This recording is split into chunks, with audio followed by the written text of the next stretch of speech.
Story of the World, Volume 2, Chapter 9 East of China, the Yamato Dynasty of Japan. India had many small kingdoms, but the Gupta dynasty united them into one. China had two parts, but the Sui dynasty united them into one. And exactly the same thing happened in the country of Japan.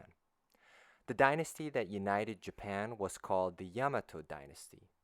It is the oldest dynasty in the world.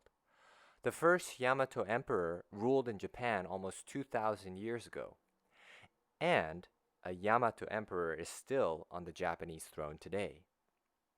If you put your finger on the map, right in the middle of China, and then move right or east, you'll come to the Pacific Ocean. The country of Japan is made up of four long, thin islands in the Pacific just east of China.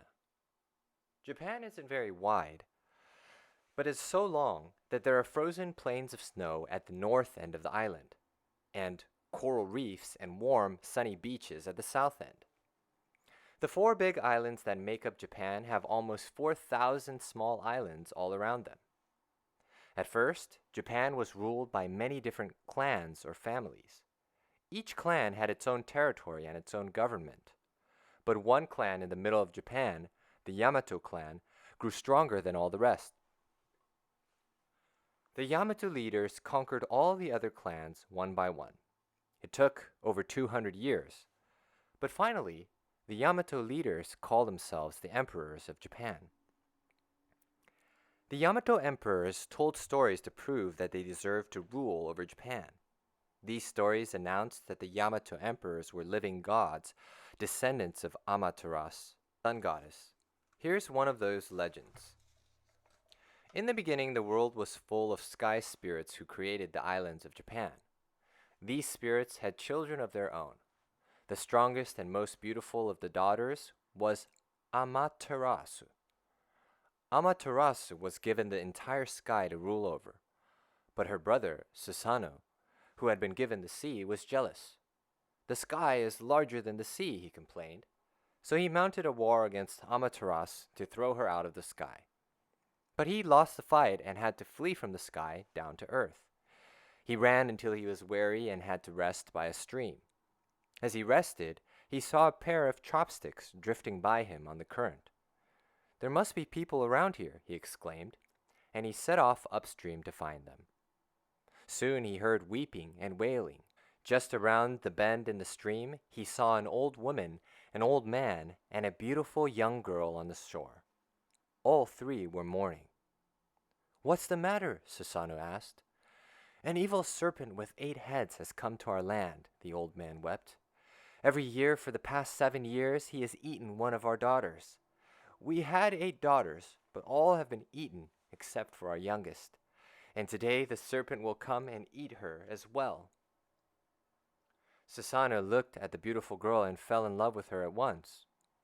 "I will save her," he said, "if you will give her to me in marriage." "Anything," the old man cried. So Susanoo turned the lovely girl into a comb and hid her in his hair. Then he laid out 8 bowls of rice wine for the serpent and hid in the bushes. Soon he heard the serpent approaching. It roared and thrashed its 8 heads around looking for its prey. But then it saw the wine. The 8 heads dipped down and drank the 8 bowls of rice wine. And then the serpent, full of wine, rolled over and went sound asleep. Susanoo came out of the bushes, drew his sword, and chopped the serpent into 80 pieces. Inside the serpent, he found a great magical sword. He sent this sword to his sister Amaterasu for a peace gift. Then he took the comb from his hair and turned it back into the beautiful girl. He built a palace with 8 walls and lived there with his lovely wife. Together, they had 80 fine sons. Their youngest son was named Okuninushi. He settled down in the center of Japan and ruled over a plain covered with reeds. But his kingdom was an unhappy one. All over it, men fought with each other. And Okuninushi's 79 brothers were constantly trying to overthrow his rule. The reed plain became so noisy and full of battle that the plants, rocks, and trees started sending up complaints to the heavens. Up in the sky, Amaterasu heard the complaints, she decided to send her favorite grandson, Honingi, to bring peace to the reed plain. So she called him before her throne and gave him 3 sacred objects: the string of beads she wore in her hair, the mirror in which she had first seen her own reflection, and the great sword that Susanoo had found inside the 8-headed serpent. Honingi, she said, I want you to go down to the islands below and rule there. Establish peace and order instead of chaos. Your descendants will reign as long as heaven and earth endure. So Honingi went down to the reed plain in the center of Japan and began his reign. In time, he had children and grandchildren of his own. His descendants were the Yamatos, and the blood of the goddess Amaterasu runs in their veins. And when each Yamato emperor comes to the throne, he is given copies of the 3 sacred objects of Honingi: the magic sword, the string of beads, and the mirror of Amaterasu. Susanoo retreated into the darkness and chose it as his kingdom. From then on, Susanoo was the moon god who ruled the dark, and Amaterasu was the sun goddess who ruled the day. Because of their old quarrel, the two never met again, just as the sun and the moon never meet in the sky. Part 2. A Tale of 3 Countries: Korea, China, and Japan. The Yamato emperors of Japan had a big job. They had to rule over many different clans who were used to having their own way. Claiming that they were descended from the goddess Amaterasu gave the emperor some power, but they knew that they also had to be good rulers if they wanted to keep control of Japan. So the Yamato emperors borrowed ideas about how to run their country from 2 other countries, China and Korea. Korea is a peninsula, a piece of land surrounded by water on 3 sides that juts out into the Pacific Ocean from the eastern side of China. The Korean people have lived on this peninsula for thousands of years. But back in the days when the Roman Empire was still powerful, Chinese war leaders invaded Korea and ruled over part of it. The Korean people didn't want to be ruled by China, so they fought back. Eventually, the Chinese had to retreat until they only ruled the very northern part of the peninsula. The rest of Korea was divided into 3 parts called the 3 Kingdoms. These 3 Korean kingdoms ruled themselves. Now, the Korean people no longer had to obey the Chinese. But the Koreans had learned Chinese writing and Chinese customs from the invaders. They had learned about Buddha, and many Koreans had become followers of Buddhist ways. So even though they weren't ruled by China, the people of Korea had become like the Chinese in many ways. The kingdom on the western side of Korea was called Baekje. The king of Baekje hoped that he would conquer the other 2 kingdoms and add their land to his own. So, he decided to make friends with Japan.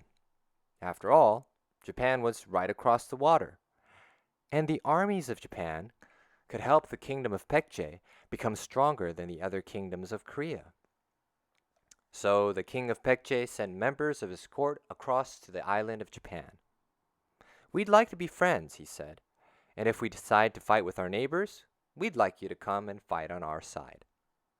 To convince the emperor of Japan to be his friend, he sent presents too: silks, tea, jewels, and a book with Chinese letters in it.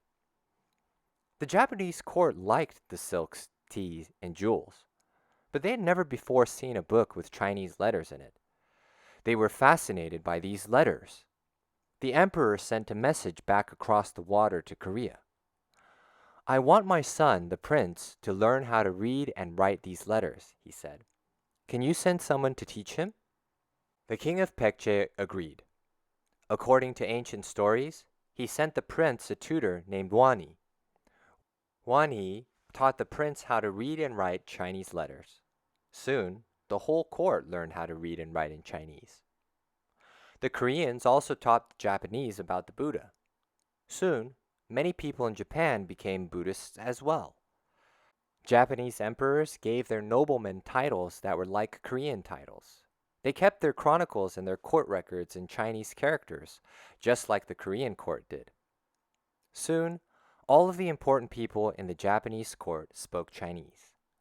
Only the common people used Japanese. Japanese noblemen sent their sons to study in China.